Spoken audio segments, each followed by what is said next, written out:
Hello everybody. As you can tell by the title, I will be doing a part 2 of reading BookTok books. So I wasn't gonna do another part 2 of this for a while, if at all, but then I kind of ended up picking up a few books just kind of like accidentally that I planned on reading soon anyway, that are all really popular on BookTok. So I was like, why not just turn it into a video? Last time I had so much fun at reading books for that video. While I didn't find like any new favorites apart from the book that inspired the video in the first place, I still had so much fun reading all of them. So one of the books that I will be reading is Guild by Raven Kennedy. So Guild is the story of King Midas, who is a king in mythology where everything he touched turned to gold, and he had, I think, one like woman who he like gold touched, and this basically tells her story. So I was really intrigued by it. I've heard it's like a really like fun like fantasy romance. I've actually already started this one because I was traveling recently, so I will go into more detail about that one for you soon after I tell you the other books that I'm reading. So next up, I am reading Alone with You in the Ether by Olivie Blake, which I am so excited for. This one I feel like was getting a lot of hype recently in like, I think May on BookTok.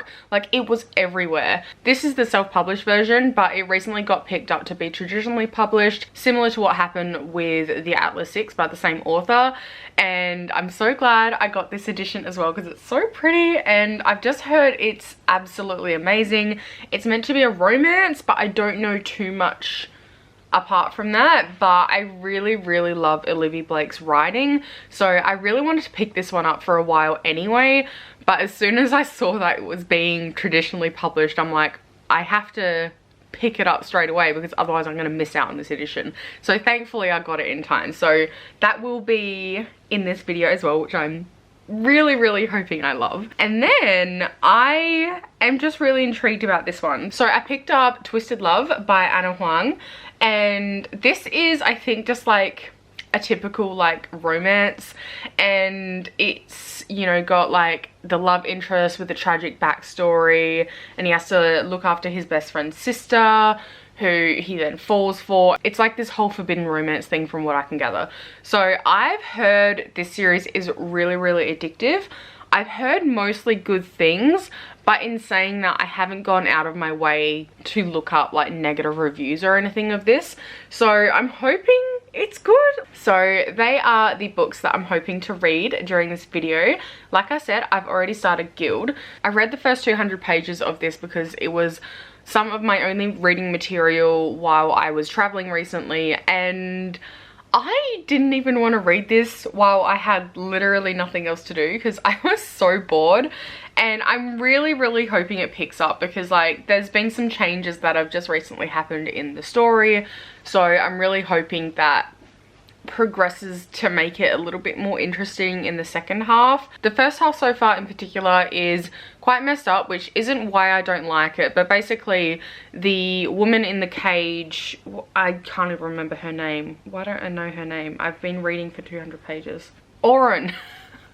Her name is Oren. Oh my god. Our main character Oren is trapped in this giant gilded cage, so she can access a bunch of different rooms and everything in the castle, but essentially she's still a prisoner. Like she's still isolated and alone a lot of the time. On one hand, Oren is resentful that she's literally trapped in this giant gilded cage because she has no freedom and she's literally a prisoner, but on the other side of that, she's also like grateful to King Midas because he saved her from the streets when she was younger and when she was an orphan. My main issue with this isn't even the Stockholm syndrome, which she clearly has, because like that's just part of her character, but it's been so boring, and I found myself like putting this down and kind of just like not wanting to continue. I don't want to DNF it though. I do really want to give it like a full chance and a full go, at least for this video. I'm hoping that things get a little bit more exciting now, because without going into spoiler territory,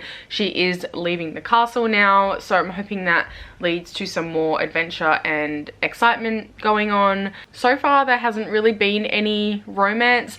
Like, I get the Stockholm syndrome kind of aspect of it, and there's lots of like orgies that you read about, but like that's about it. It's just kind of like a background thing, which is fine. It's just, I feel like I was lied to with the marketing of this book so far. So yeah, just so you know, going into it, so far in 200 pages there has been like zero actual romance whatsoever, and also there's lots of like on the page sexual violence, so like just a heads up with that. It's a lot of sexual violence on the page, so if that is a trigger for you, maybe don't pick this series up, because it's almost constant. I am hoping I enjoy this more soon. Otherwise, in the meantime, I might end up picking up Twisted Love soon. I'm not too sure, just because I am getting really bored and I find myself reading like a couple of chapters, and even if a chapter ends on a cliffhanger, I don't want to continue, so I might pick this one up for like a palette cleanser kind of in between while I finish this. Hello, so my first update, I got up to page 243 of Guild. That is chapter 24, and I'm still bored with it, and I ended up getting bored, so I picked up another book. But so far in Guild, it's basically like she's getting out of the castle now, which is nice. But it's essentially just like a road trip story at this point, and I'm really not enjoying it. I don't really like traveling scenes in general, like in a lot of books, so that's not even like this specific book, it's just something I don't often enjoy. Something did happen at the end of the last chapter that has me intrigued, but I was also just kind of like reading just to get through it, and so I decided to pick up another book. So I picked up Twisted Love by Huang, and this is really bad. It's so bad. I'm only up to page 64, so I've barely even scratched the surface of this. Like, I've still got like all of that to go, but so far I have laughed out loud so many times during this book, and it's not supposed to be funny. It's just so cringe in certain parts, and the dialogue is so cringe as well, and it's making me laugh when I'm reading it. So first off, I'm only like 64 pages into this book, and like everybody in her life, like the main character's life, what's her name? Ava. Everyone is like completely exceptional. So like her best friend looks like Jessica Rabbit apparently, and is like studying and is like really smart and amazing, and then like she's like the least exceptional of like all of her friends. And then she has another friend who's like literally a princess apparently, but apparently that's like normal and not unheard of in this town because they live near DC. And then another one of her friends is a really famous influencer with like 400,000 followers, which is like, I feel like that's probably the most realistic thing out of this, but like alongside everything else, it just kind of made me laugh and it felt ridiculous. And then the love interest, what's his name? Alex. Alex is like 26 or something, like in this book. We're told over and over again that he's a total genius, that he's like the chief operating officer of like his own company, just because he doesn't want to be the CEO. And it's just like, it's a lot, you know, like it's kind of like you're reading about this guy, and obviously like the love interest, like this is about like a dark romance, so like he's got like this fucked up past, she has this fucked up past, like they both have their own trauma, and he's like dead set on revenge. So like, I mean, that's obviously a red flag, but like that's just part of the story. Another thing that really bothers me about Alex is that by like page 40 we had been told like 3 times how much he commits to something 100%. And this is being told from his point of view for like each alternating chapter as well. So he's had like 20 pages from his point of view, roughly. And 3 times we've been told, plus when I commit to something, I commit to it 100%. No half-assery or phoning it in. Like, we get it, okay? We get it, you're committed to stuff, like all in or nothing. But like, do we need to be told 3 times in that amount of pages? It's so, I don't know why I'm focusing on this, but it's just so annoying to read. And also another thing, like with the, like him being like the chief operating officer of his own company and stuff, that's been told to us like 3 times as well. Like Ava said it, I think, in the first chapter at the very beginning, which I was like, yeah, that's fine, that's cool, that's just giving us background. But then it's just repeated over and over again. I don't need to know this so many times, like be told literally the same information over and over again. Like, it's just, it's getting a bit much. And then some of the dialogue is just, it's so funny. Like, I was literally laughing out loud while I was reading this. I'm gonna read it out to you. This is from Alex's point of view. "But I don't have anything against you, Andrew," I said conversationally, taking another sip of coffee. "Most people didn't drink espresso this late for fear of not being able to sleep. But I didn't have that problem. I could never sleep." Like, you're drinking coffee, like, it's okay. It's like stuff like that, example, that I feel like just happens almost constantly with these like super edgy characters. And like, I know they're supposed to be edgy, but like, it's just a little bit funny. This feels like it was written in like 2012, and I looked up the publishing year for this book, and I know it was like self-published before, but like this came out last year. It feels like it was written 10 years ago. Like, it's, anyway, I'm under 100 pages. I'm gonna continue reading this because I am actually more entertained by this than I am by Guild at the moment. I'm hoping this gets better. Like, at this point, I've kind of accepted that I don't like the writing or the dialogue or how it's written, but I'm hoping the characters improve and the plot improves and the romance improves. We will see. Okay, I guess we're recording this update with a cat on my lap.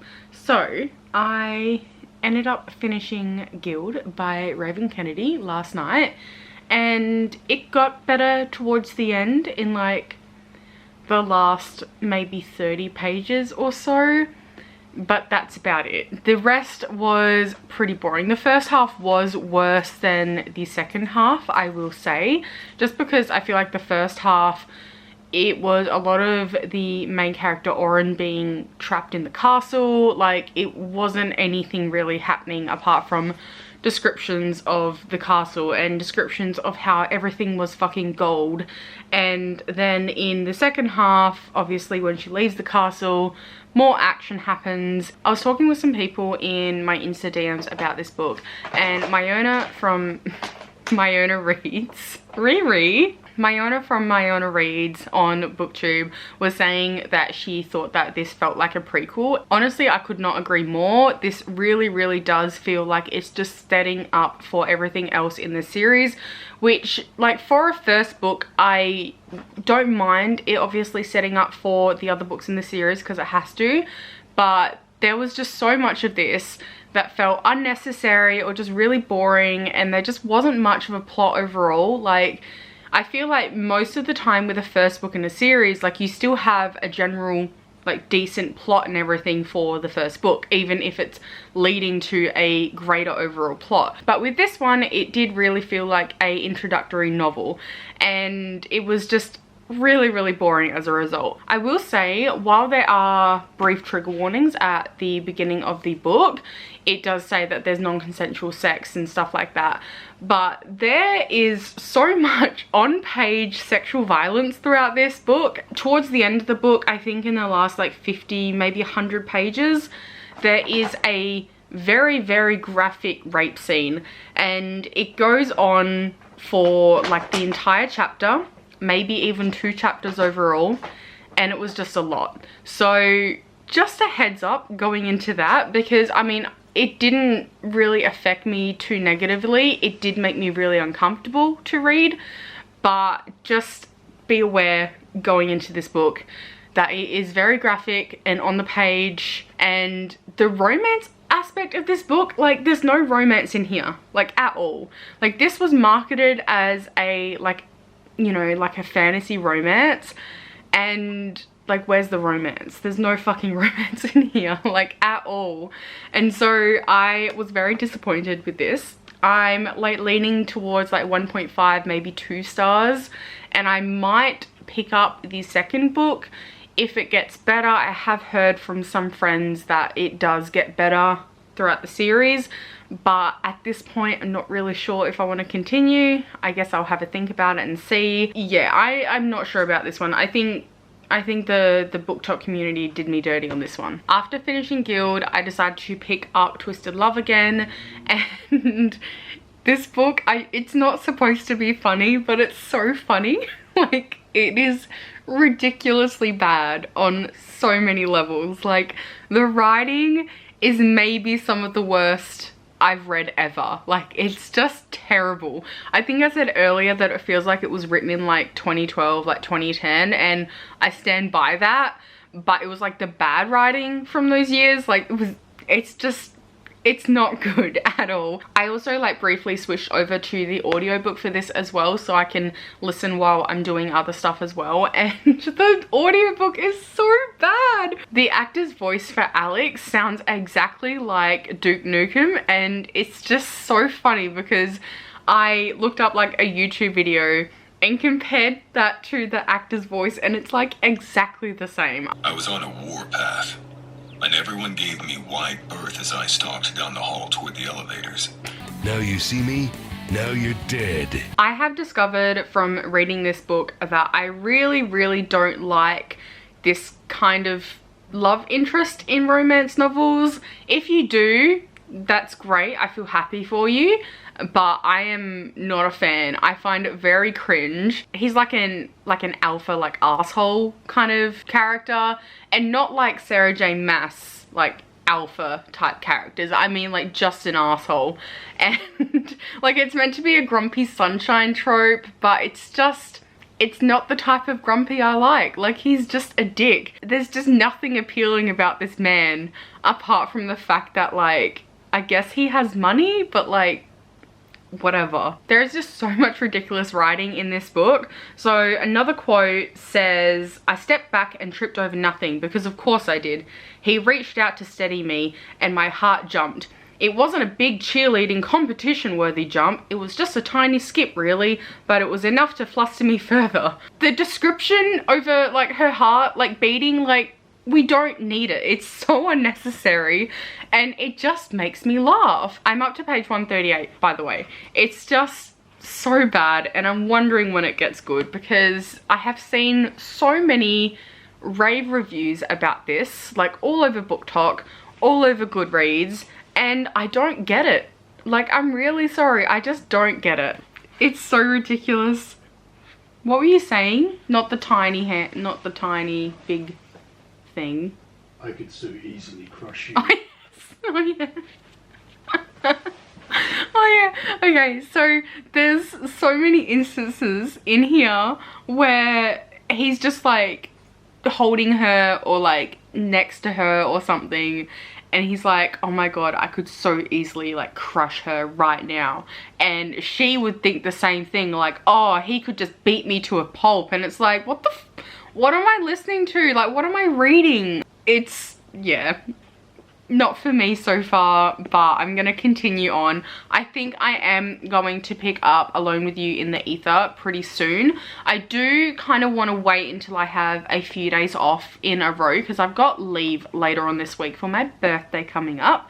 So I think I might wait until I kind of have, you know, lots of time during the day and whatnot to physically sit down and read it, because hopefully I'm going to really love Alone With You in the Ether, because I mean, I thought I was gonna love this one. Turns out I was wrong. I'm really hoping this isn't a 3 for 3 bad book video. So since my last update, I don't know how much I've read of this book. I don't think it's a lot, because I am struggling to pick this book up. I can feel myself not feeling like reading at all. Like, I don't get the craving to even pick this book up, and like at this point I'm reading like literally one chapter at a time, and I have to put it down because I'm either bored, or the writing's just really cringe, or like Alex is really cringe, and it's getting to be a lot. So I have decided, I'm up to page 149 now. I've decided that when I get up to page 202, which is chapter 29, and if I am still not feeling the book in any capacity, like if it doesn't get marginally better for me by then, I'm going to DNF it, because I can't do this to myself anymore. Apparently these books are meant to have like really, really great twists. I don't know when that's gonna happen, like whether it's towards the end or like further into the middle, but honestly I'm struggling. I thought I'd really love this one because I saw so much hype about it everywhere, and it's so highly reviewed, and BookTok let me down. Like this was just a straight up disappointment so far. So yes, I will keep you updated, and I'll see you later. Hello everybody. So I just wanted to quickly update before I head out for my birthday tonight. So I decided to DNF Twisted Love. I ended up reading like a chapter or two like past what I anticipated, just because like I finally got to a smut scene, and then I finally got to like one of the first twists of the series. So I decided to read there, see if I wanted to continue onwards. I didn't. The smut in it was decent, like there wasn't anything wrong with it or anything like that in particular, but just for the rest of the book I cannot deal at all, and I hate the characters, I hate the writing, and I'm moving on. I also skim read the rest of this, so I guess I've kind of spoiled myself for the rest of the book, which I intended to do anyway. So I'm DNFing it, giving it 1 star, moving along. So I have just started Alone With You in the Ether as well. I'm only like 17 pages in right now, so I'm right at the very beginning. I'm already really loving the writing, and I'm really excited to see how I feel about this one. And yeah, I will give you more of a update when I get further into this one. Hopefully I should get a chunk of reading done with this before my stream tomorrow, and I'm really excited to see how I overall feel about it. I will see you all next time for a new update, and hopefully I enjoy my next book, and fingers crossed this isn't a 3 for 3 bad book video. Hello, so it's been a little while since I updated you, and I'm about halfway through Alone With You in the Ether, and I love it so much so far. I really just love Olivie Blake's writing so freaking much. I definitely understand why this one went like viral on BookTok, because there are so many quotable lines in here, and each of those like quotable lines is just so beautifully written, and it like conveys so much emotion in like 1 or 2 sentences, and it's wild. Like Olivie Blake truly is just so good at writing, in my personal opinion. I love her writing. I didn't really know what to expect going into this, but so far it is primarily just following the 2 characters. I'll be honest, there is like almost no plot in this book. It is primarily character driven, but I'm really loving it. It's kind of just exploring these 2 people who end up accidentally meeting each other, and they kind of like stumble into getting to know each other. They end up agreeing to have 6 conversations altogether with each other, and for it to be considered a conversation they have to like learn something about the other person, and they both have to learn something about the other. So the first few conversations that you see between the 2 characters are just like really meaningful, and not necessarily in like a sappy way, but like just in a really like purposeful way.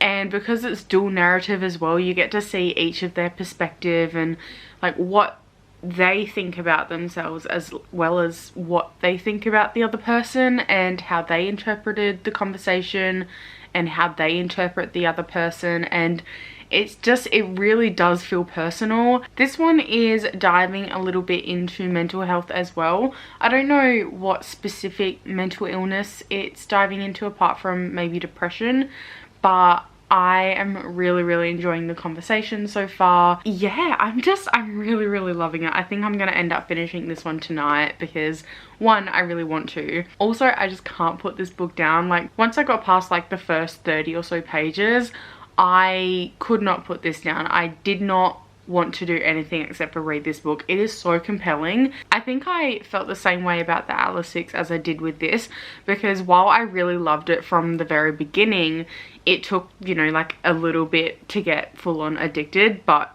not much at all to actually get fully into it.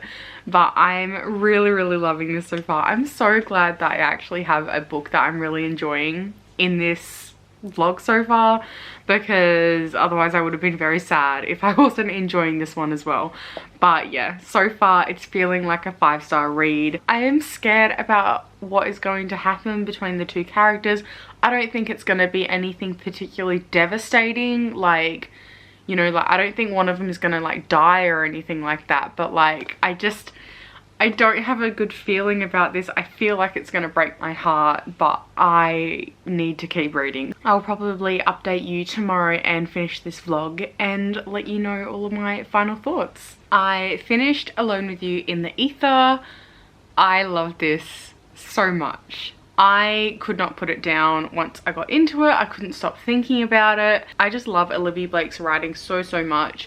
I know her writing style isn't for everybody, but I really vibe with it and I really love it. If there was one word I would use to describe this book, it's a whirlwind. So while I was reading this, I felt really kind of on edge and like everything was going too fast.